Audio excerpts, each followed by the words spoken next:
You are now entering the Thick Goddess Energy Morning Show. We in the building. High priestess in the building, didn't let my fears kill me. Transmuted my pain in that cleanse in the rain. Found out I was working and I conquered my demons. I accepted my purpose and the goddess I became.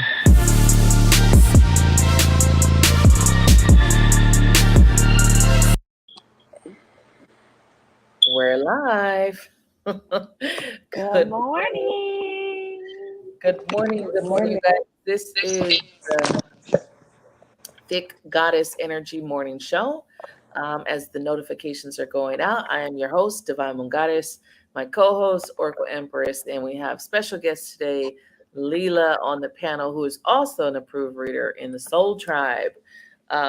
Today, we'll just kind of bullshit for a couple minutes as the notifications go on, but I'm glad it's Friday because today I'm feeling it. I'm feeling it today. Good morning, Ryan. Hot box in the building. Goddess energy. I started wrapping gifts last night. I'm over it already. You better than me. I have not done any Christmas shopping. I figured I will take them to Target probably today or next week. Let them pick out what they want, and then wrap it. Good morning, Dee. Good morning, Lisa. Good morning, Angie. You know what? Yes, happy fucking Friday. I'm feeling it. Today's been the longest week ever, I think, for me. And all of my electronics have been acting like it's a fucking Mercury retrograde, which has been pissing me off. I had to re-record my Virgo 2022 prediction video, which was a whole hour long. And then the second one literally kept stopping and it's like chopping. And I just was like, I'm not fucking re-recording this shit, Virgo. Fuck you in this damn reading. Oh wow. Oh wow. And then Libra was you could hear me, but the video quality looks like I'm on some 1982 fucking video. And so I just was like, I had it yesterday. I was losing my damn mind yesterday, and I just was like, I'm done with this fucking full moon in Gemini, you guys. I'm done with it. I'm over it. Over it. You know what? I'm not even doing anything Christmas far as presents. I said I'm not buying anybody shit this year, and I meant not to be rude, but it's just kind of like, yeah, no, not this year. That was me last year. I'm just like, with the pandemic and everything going on, like y'all just pushing it. You know, we made it through to Christmas. Like I remember my ex was calling me. He's like, "How are we gonna do this?" I was like, "I don't know. You buy them what you want to buy them. I buy them what I want to buy." Type of thing. This year. Are you breaking shit this morning? Yes. You know, Oracle needs coffee. I do. There's way too many people and kids in the family. I'm over it. Like the stress be real. Like, well, if I get this one, I gotta get this one, and I'm not up for it this year. I'm not up for it this year with the pressure of who to get gifts for and who not. And before I could be like, well, it's only the little ones because it was like 3. You know, a year passes and now it's like 4 or 5 little ones, and it's just like, what the hell? Way too many. Yeah. I gave myself a limit, and last night I fucked that up. Ooh. Oh damn. I'm one kid though. Brooklyn. So now I'm like, no. You know what though, Brooklyn. You know what? The kids are weird. So like, my oldest has the most expensive gift. I went and got him an Xbox, the new Xbox, and I shouldn't have, but I did. I couldn't figure out. I don't like getting stuff for boys. I don't know what to get him, so that's what I got him. Right. But then I'm looking at all the gifts, and Brooklyn has so many because she's a girl. So little things that I see here and there, I can pick up for her. So Brooklyn being the asshole, of course, counts her gifts.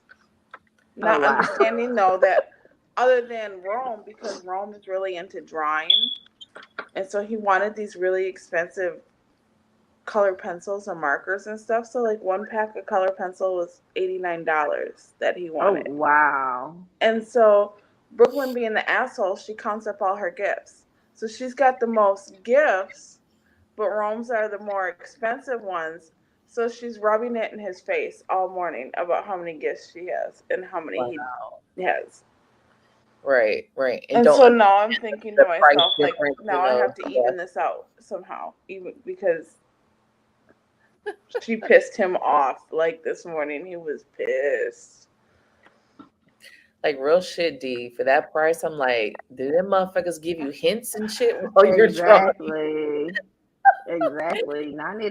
know, he We was, actually that's do like, have a he had sweet three secret things on Santa. his list. He We had do have three secret things. It was Santa. those color pencils, it was markers, and I forgot what else. Something else that I never got him. Oh, I So thought I my just kits were got him. expensive. They Yeah. want this $100 train set. I'm like, oh hell no. Mm-mm. No. I want the Disney No. train set just because, there's going to be one year where Nana just decides to do like this huge Christmas tree one day, not no time soon. We do have Secret Santa in the tribe. So if you are in the tribe, there is a announcement post. We do actually have Secret Santa where people have Mm-hmm. put their Amazon list. And if you want to be gracious and nice and buy a stranger a gift, definitely go into the tribe and link. That's probably the only gift I'm going to do this year because I actually do participate in our Secret Santa. And that's the only one this week that I'm actually going to participate in. Other than that, I'm not doing any gifts for anyone. I really am just like, yeah, no, nothing's here. I'm like, fuck it all.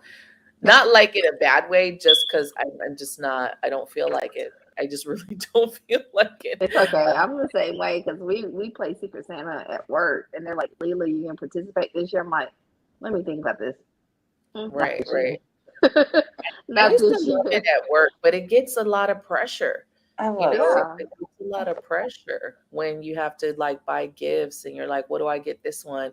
And that whole thing with the difference in the children, because boys they get to a certain age, those fucking games are ridiculous.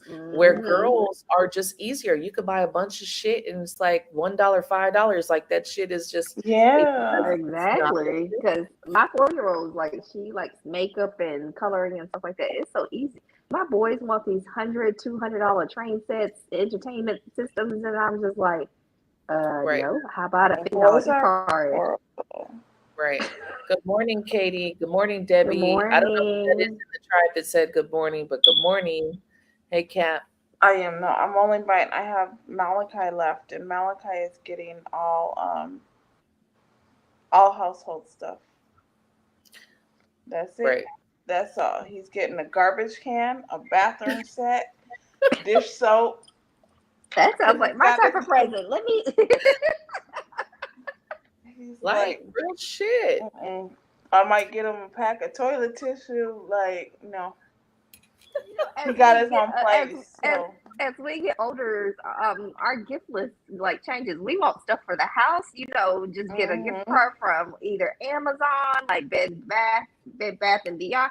Like, let me just decorate my house, do something different in my house, Right. mm-hmm. I think people like the or gift present, the box. You know what I mean? It's ooh, because I'm like, I think I'm just gonna be doing gift cards next year. It's gift cards. Everyone gets a fucking gift card somewhere. Like, I'm not doing shipping and all that. Everyone is in a different state. It's like Yeah.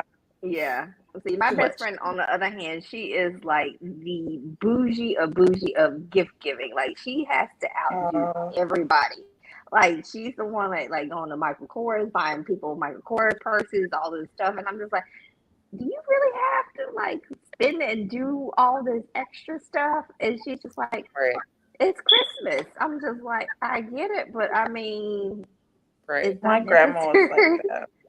My grandma Right. was like that. She loved Christmas. It was like the biggest thing ever to her to like go buy shit for random people. Even like my teachers and all that shit. Like, Right, right, right. Like, lady. And I look back on it now and I'm like, you were just spending money to spend money. Like, she used to fucking get the postman shit.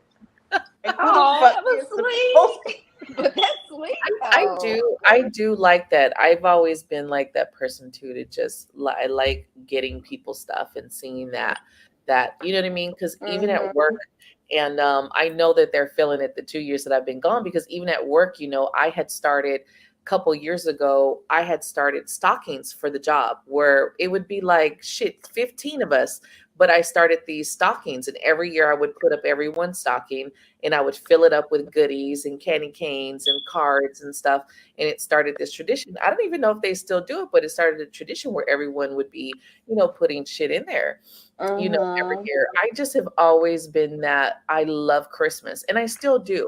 I love decorating. I love Christmas. Just this year, I'm just not into the whole going crazy for presents this year. I think we kind of do a little bit too much every year, and Mm-hmm. so the last couple years, I've been scaling down from going crazy and spending ridiculous amounts of money in Christmas. And that's just my own personal of I've done way too much every fucking year, crazy trying to have all these presents. And then it's like these kids don't even like the shit in a couple days. It's like, yeah, I'm bored with that. I'm bored with that. Played the kiddo. All right, let's get into it. We have our special guest this morning, Lila. We are talking about multiracial children today, okay? We had kind of sparked this comment, and we have an admin chat. We kind of sparked this comment after the episode of Black Lives Matter. So if you didn't catch that episode, definitely go and watch it, because anyone who has multiracial children know the struggle is real. Even today Mm-hmm. in 2021, it is not all fucking rainbows and butterflies. And one of the things that we were talking about, because it's very different, one period is very different to raise a girl from a boy, two Mm-hmm. very different kind of energies in the way that you have to approach them in life. But when they get to their teens, and you have, especially if you have a multiracial child who's mixed with black, that's a very different conversation now that you have to have with your children. So we want to talk about this morning. So what's your background as far as multiracial goes? Because we don't want anyone to assume what you are, right? What's your background? And then how does that transcribe in, because you're like your oldest is approaching graduating, right? He's at Yeah, that senior he graduates this level. coming year. So I am Montagnard with, which is an indigenous tribe of Vietnam. So we are like the Native Americans of Vietnam. So that is my nationality, my ethnicity. Basically, I am not Vietnamese. I speak my own language. It's its own culture. That's where my gifts and some of the things I still practice till today from my roots. Especially in some of my daily rituals come from. But my children are half African American and half Montagnard. But with their African American roots, it's Irish, Occasionally Indian, French, and something else. Besides being African American. Um, so my oldest is a boy, my middle is a boy, and then my youngest is a girl. And throughout my oldest's life, especially with the whole transition of the whole Black Lives Matters, the Trayvon Martin cases, et cetera, trying to raise my kids has been kind of difficult in some scenarios, kind of challenging for me as well, because my oldest does not look like me. His complexion is a whole lot darker. He's actually a little bit darker than his father. I remember as he was a kid, as an infant, he looked Asian at first, and then he transitioned and he looked, full blown like this black kid. And then my mother, who is this, she does not look like the typical Asian woman either, because she has like this bronzy undertone with her skin, and she is a redhead. She's got this auburn red hair. So there's been certain scenarios where the law has been called on her.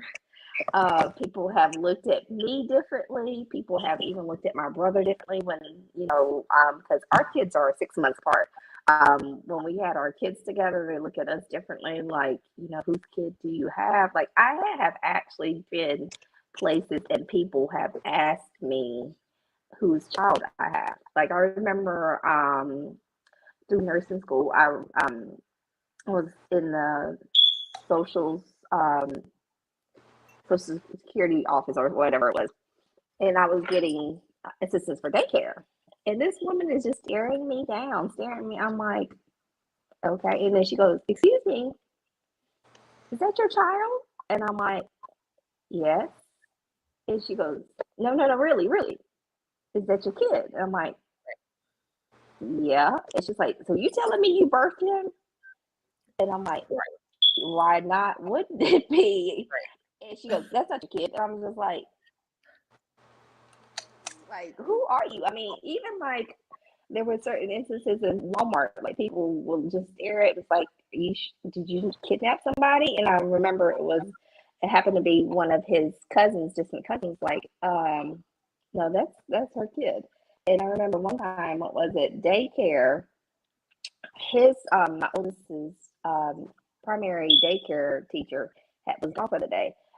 The next day, she asked me, she said, "Did you have any issues picking up your son from school?" I'm like, "No, why?" She goes, "Oh, I warned the teacher that if they saw this little Asian woman coming to pick up such and such, that you're his mama." And I'm just like, wow. Right. The level of ignorance is real, right? True ignorance. And then it comes, my middle child looks more like me. He looks more Asian. So, and they like, when I used to have the two of them, they're just like looking at me like, I even had someone ask me, "Do they have the same father?" I'm like, "Yeah." Right. Right. Like, why wouldn't they? And it's just like, just because you're biracial, people think and they perceive you to look a certain way. No, Mm. depending on what genetic makeup you have, some traits might be more dominant than the other. I mean, I remember one time, what was it? My mom, till this day, she refuses to take her kids anywhere, especially my daughter now, because my daughter looks more like her brother. She looks more African American than she does, with any Asian in her. I remember when my son was 4. This is before he got diagnosed with autism. My oldest is also autistic. Um, and she was in the supermarket, and he had one of his little temper tantrums because he didn't want to go in and was having a meltdown. They literally called the police department on her and called the code Adam, which is abduction, a child abduction. And they're sitting here questioning this Asian woman who speaks broken English, who can't really explain because she's frustrated about her grandson, and the police being called on her. That finally she had to open up her wallet, she was telling me, to show pictures of the two of them together for her to actually leave with her grandson. Wow. Mm. So it's been definitely a challenge, and as he gets older, having to teach him certain things, as far as his mannerisms, the way he dresses, the way he presents himself in the society. Because I live in North Carolina. Truth be known, North Carolina is like a very racial state, Right. like I was just about to very bring that in. racist. Like, I was just about to bring that in because you live in North Carolina, and people think North Carolina because after the Civil War type shit, you think North Carolina changed, but no, no, No, no, no. It no, is it has very not. still prejudiced and racist in North Carolina, and segregated. You really have a whole sections of people. Like you could go to, and I remember living there. You can go to the white side of town, or you can go to the black side of town, and it's very It's segregated in that way, still and like people don't that. realize It's still like that. I mean, because I lived in a predominantly diverse part of North Carolina, which I thought growing up with my in my childhood years. I look back on it; it was not diverse. It was still segregated. Like the north part was, predominantly minorities, and then the south part was predominantly, the whites. And I went to a predominantly African American, actually through elementary, middle, and high school, like predominantly African American.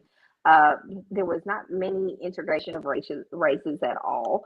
So growing up, I grew up, understanding Black culture and how to kind of, when it came to raising my kids, like how to teach them how to act and their mannerisms, so to speak.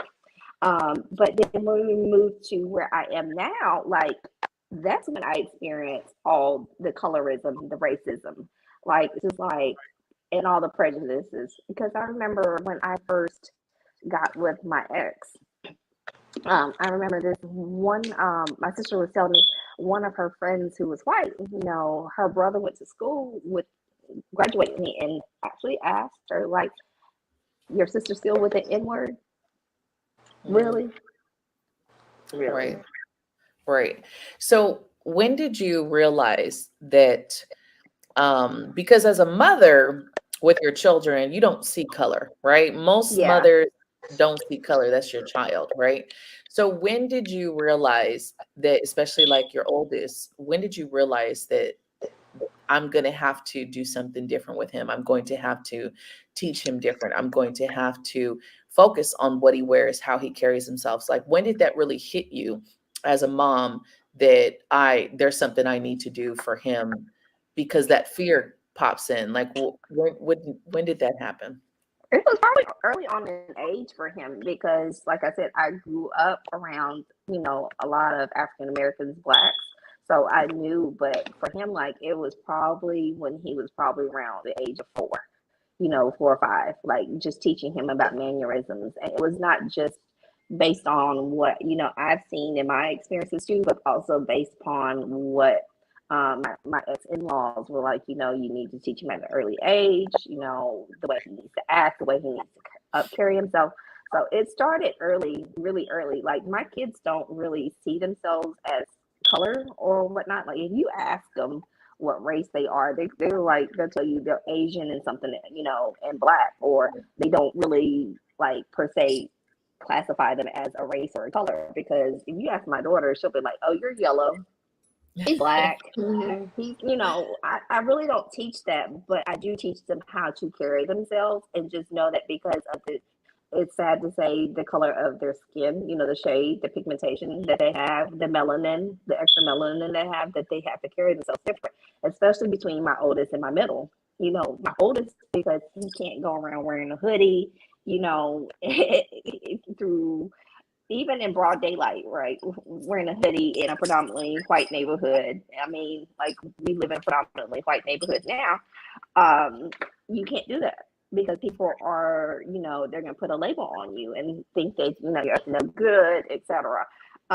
Versus my middle child, still teach him the same thing, but not to the extent of my oldest, because my middle looks like me. Like he just looks like this Asian kid who has maybe something else mixed in him, but you can't Tan and really shit. pinpoint. Yeah, but Asian with you tan. can't really you really can't pinpoint. And he's got really good hair with a little bit of waves in it. But when it comes to those two, it's just the extent that I go to with my oldest, totally different.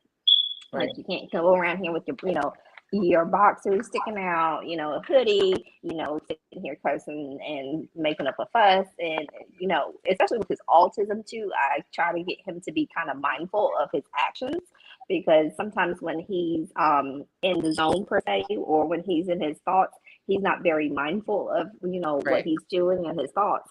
So I had to tell him, I was like, you have to be very mindful about the way you act, the way you think, and the way you carry yourself. And sometimes I do find myself when we're out in public, I'm like, Jaden, like, I get you're listening to your earphones and stuff like that, but like, just calm it down a little bit. Just calm it down a little bit, because Right. people are like, viewing you a certain way. And it's sad to say that, because it's just like people out in this world, they don't care. They're not going to ask you twice if you have a Mm, disability, what your nationality is.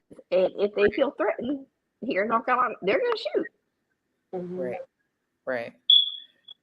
Which is it's the sucky part. Now there's of course there's two sides to this because there's also the side, and when you're multiracial you have to worry about that. But then there's the other side, the kickback from the blacks. Now, and I don't know how if you've seen that of okay, your kid is acting white or you're raising Mm-hmm. your kid too white, because I've heard that a lot of times, and unfortunately, it's like The biggest thing of being multiracial is, unfortunately, you get kickback from both sides. It's not just one side, you'll get a kickback from multiple sides because you're acting a certain way, or you're too white, or you're too black, or you're too, there's no way to just be multiracial. Orko, have you noticed that?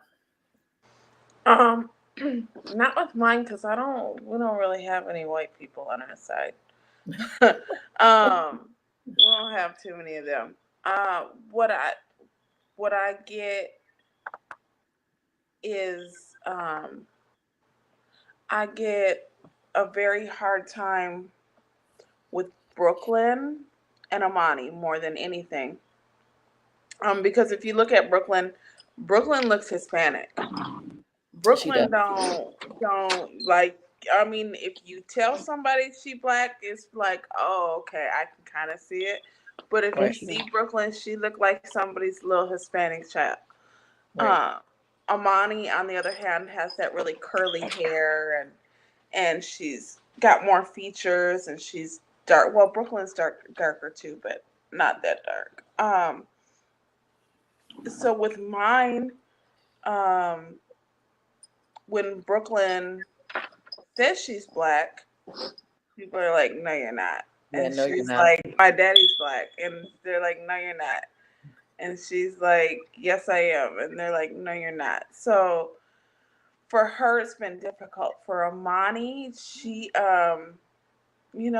grew up with being very light skinned with this really pretty long curly hair. And Mhm. so, not that we're white at all, but just even being Hispanic, um, where I'm from, Hispanics don't like blacks and blacks don't like Hispanics. Right. So she wasn't really Hispanic enough to like hang out with them, and she Hmm. wasn't really black enough to hang out with the blacks. Or if she was always the light skinned, or the white girl. They would still call her White the girl. white girl. Yeah, I She'd was be the gonna say white the white girl. girl. Be like, I'm not white. She'd be like, you're white. So, but then let her go to the other side, and they're like, oh no, you the black girl. Like you're not, So they Mm-hmm. always had that stuck where and I'm like, I get it. I think sometimes biracial children have a hard time figuring out who they are, what they are. Yes. I feel like it's a big struggle, especially I can't imagine if because I've seen it. My best friend is black and white, and the white side of her family struggles a lot to struggles a lot to accept certain parts of it. Hmm. And so I can't imagine. It's just really hard to see um, where you're not white enough or you're not black enough. Right. And I Right. think they struggle to really figure out not only who they are, but where do they fit in, and not Right. being good enough for either side Right. of Good morning, you guys that are coming in. That's one of I've, been one of the few people trying to make this point through my life, because me, as being very multiracial, and have, coming from, and Luisa was going to say that about like the Puerto Rican Cuban background, because in the Latino community, there's a very racist barrier in the community. Okay. You might think, oh, you're just Latin. No, no, no, no, no. The darker your skin, you get treated worse too. It's all over. And especially um coming from my parents being like Cuban, Puerto Rican, and Irish, and they moved to California, which was predominantly Mexican, black or white. That's predominantly what it was. That's what I was raised around. And I was one of those children that did not fit in. I didn't know where I fit in. Like, I wasn't Spanish enough, I wasn't black enough, and I wasn't white enough. It's like that. So it was always that, even though we constantly were in predominantly black neighborhoods, I was the white girl, or I was the one that should be thankful of my pretty hair or my skin. And it was like, Mm-hmm. my mom is way darker than me, and I remember as a kid wanting to be the color of my mom's skin. I wanted to be like my mom. I wanted to change my skin and be my mom. I just thought her skin color and her hair was so pretty. But my mom hated her skin color. She came from a time of, even in, like I said, in the Latin community, and she's Cuban, the whites in Cuba were treated better than the darker ones. She Mhm. had a grandmother that lived in a fucking shed in, like, in the damn, it didn't live in the main house because she was on the darker side. So, Hispanics, it's a problem. And I do feel like people don't realize, most people looking insiders like, oh, you should only be so lucky that you're multiracial. You know what I mean? You should only Mhm. look at your pretty hair. And it's like these very superficial things that we should be happy for. And it's like, do you get what we really have gone through? Do you get the fucking struggle? Because not only do you not get to really understand and embrace your culture, because you have multiple cultures that you're trying to embrace, right? Now, normally as a kid growing up, your family is just your family, and you don't really see that. But as soon as teen years come into it, you see it very strongly of that you don't fit in, and that your cultures Mhm. that you're trying to figure out who the fuck you are on top of your race. Now, I'm not telling anyone to deter anyone from having multiracial children, because I fucking love my life and I love my Mhm. kids. And my daughter is darker than me. And one of the biggest things that she dealt with was the her skin being darker, and kids like, that's not your mom, when I would show up. And my mom was darker than me. So it was like, no, that's your mom. And she'd be like, no, that's my grandmother. That's my abuela. And, she called her abuela at that. And kids would constantly like, no, that's not your mom. And for a child to be told that, it's just like, no, that's my mom. Like, why would I be lying about my mom? But she had constantly had to deal with that, people separating her from me. One of the reasons why I moved from North Carolina is because of the looks that I would get as like this white lady with a black child. You know what I mean? And Mhm. I didn't Yeah. like that. And I didn't like that at all. And I was just like, I'm not going to raise my daughter in this state with this bullshit, because I was just like, one of the things I believe is you have a choice, right?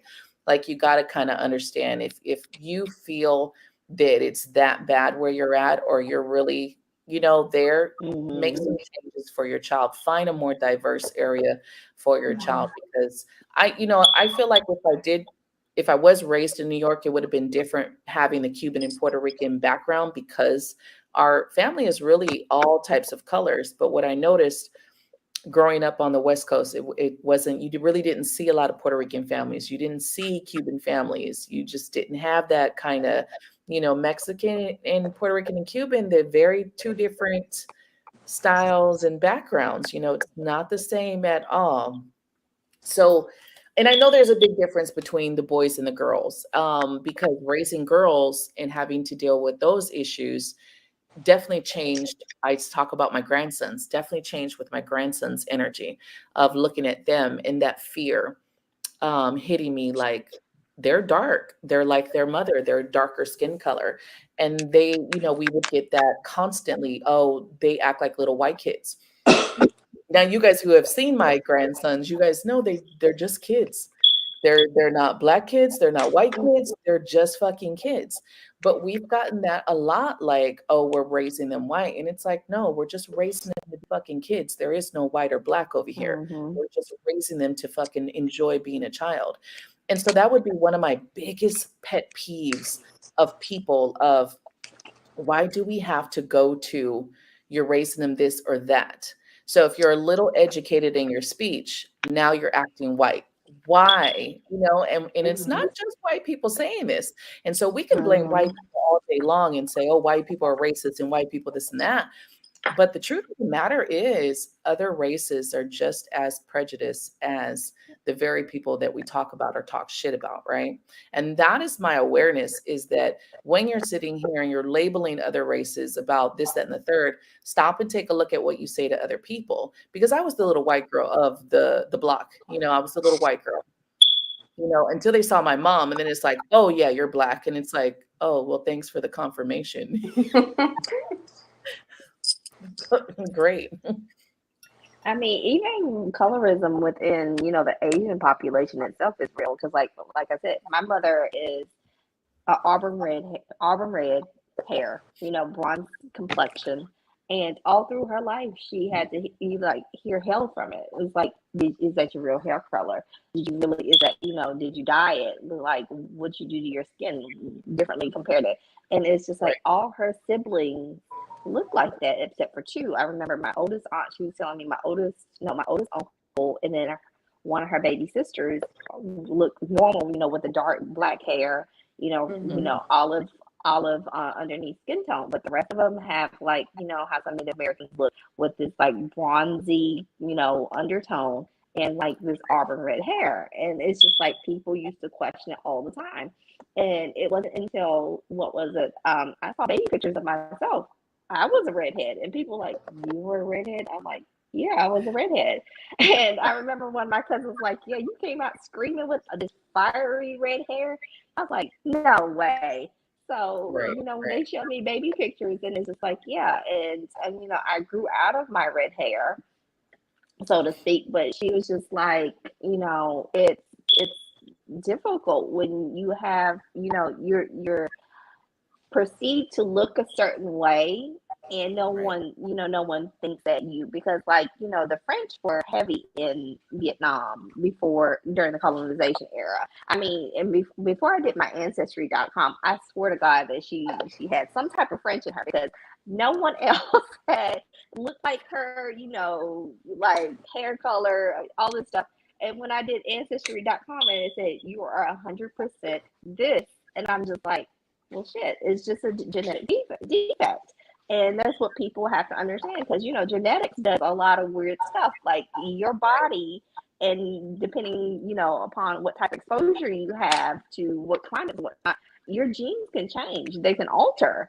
Right. So it's that. And then not just that, but also with with my ex's family, um, his, so my ex's mom is very light skinned. She's like a little bit, maybe a little lighter than me, but she's definitely about the same complexion as my middle child. And her siblings differ. Like, okay, her siblings different. Like the oldest siblings, they were all darker in color, right? Like my son. And then the younger siblings, which included herself, they were all light skinned, and they all got treated differently when they were out in public. Like, oh, you're better than this one because you're lighter, and it all Right. dates back to the colonization area, slavery, where the light skinned blacks basically had the upper hand, because they look like the white people. Basically, they got to be in in the master's house, versus the dark skinned ones. They were out there living in the cottages, the sheds, or whatever, and they got treated differently. And same thing like with my ex. It's just like he was raised differently. He was taught to carry himself a particular way, because that's another reason why my son is the way he is too. Never to wear baggy clothes, never to project a certain image. And also, Right. if you ask him for his name, it sounds, some people, they look at people's names. Yes, on paper, it looks like a white man's name. Like, I, I don't know how many Christopher Stevens that are African American. I mean, because Right. literally, so, and that's something his mom did purposely. She did purposely, because she was like, she wanted him to have a name that stuck out but not be judged on paper. Um, Right. so I mean, it still exists. Colorism still exists. And in Asian culture, I remember, what was it? I have a cousin who is darker skinned than me. Like my aunt used to always tell, you don't need to sit uh, in the sun. You're gonna get sunburned. You get darker, and it's not pretty. Mm-hmm. You need to Right. be like in the shade. And I'm Right. just like, now that I reflect back on it, I'm like, God, that Right. was not right. That was not right. And like till this day, sometimes she has insecurities about her complexion, because she's darker than the rest of us. And then there is my mom has this first cousin that's like an uncle to me. Like literally, I remember when my dad passed away, he was in the kitchen cooking for for the rest of us, right? And like my ex-in-laws come in the house and goes, "Who's the black guy over there in the corner?" I'm like, "He's not black. That's my uncle. That's my mom's first cousin." And they're like, Right. "No, he's black." And I'm just like, "No, he's not." And we're having this back and forth conversation. It's just like, just because you have more melanin, it doesn't mean that you're a certain race, and you carry yourself a certain type of way.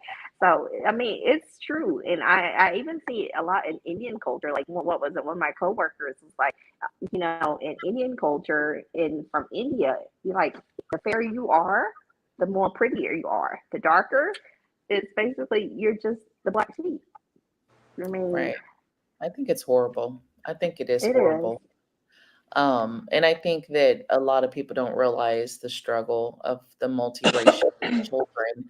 Because even my dad, who Puerto Rican and Cuban, who like people would just look at him like, "Oh, you're not Puerto Rican," because you don't look Mm-hmm. like the normal Puerto Rican. And it was just like, why do we have So to prove what the fuck we are?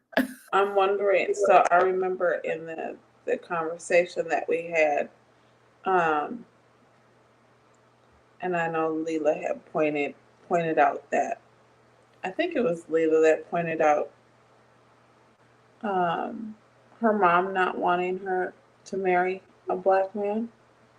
Oh, Yeah, it was I me. thought Yeah. mine too. So My how do you side too. feel about your kids? Like, do My you? thing is, if they were, I just want them to be happy. So growing up, because You're so, we you're were so taught, nice.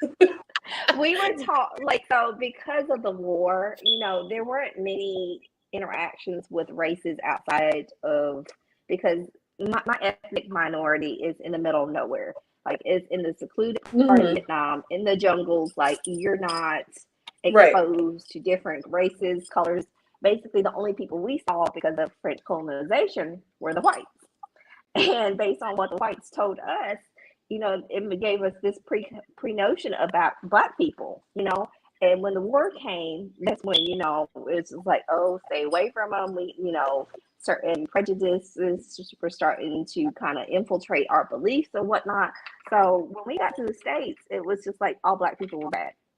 All black people are lazy. All Hmm. black Right. people are worthless. So my parents had this pre-notion. My father tried not to, but based on his certain beliefs and his political beliefs, really, we're not going to get into that, but he had some type of pre-notion about it. But he finally